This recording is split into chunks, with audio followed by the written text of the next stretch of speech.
sometimes just a change of scenery or getting out of your normal routine can offer perspective and be a nice way to just spend your time. Like I love going to the country or to the beach, traveling whenever possible, just getting out of your normal setting. I think I learned first through observation. I sit back, I watch, I listen. I take time to process. I use background knowledge and context and experience to really understand something and to make meaning of it or from it. And I think I learned by example, by watching others, by seeing samples of things, of what a finished product might look like.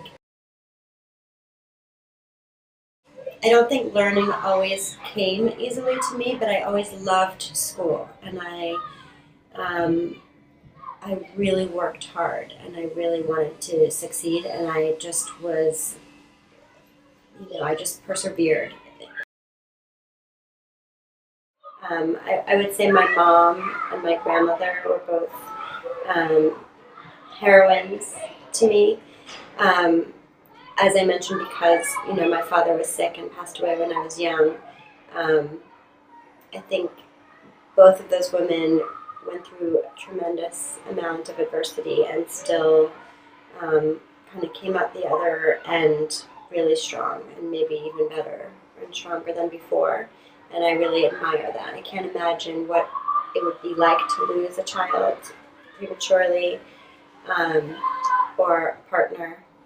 And, they continued to take really good care of me and get through it, I think, for me. And that was pretty special. I remember my grandmother actually took me to see Peter Pan on Broadway at the time. I was about 8. And she was called out of the theater by an usher. My father was in the hospital at the time and was told that he had passed away during the show. And she came back to the seat. I didn't know what had happened. And it was the point in the play when Tinkerbell dies. And the audience is asked, to clap their hands and stomp their feet and bring her back to life by saying that they believe in fairies. And she came back and she stomped her feet and she clapped her hands and she did it for me, even though, my dad had just died. And at the time I didn't know it, but I learned it later. And I just can't even imagine being that strong and selfless. And so, for that reason, I would say my mom and my grandmother. I don't know if I have a motto, but if I did, maybe it would be, if at first you don't succeed, to try again.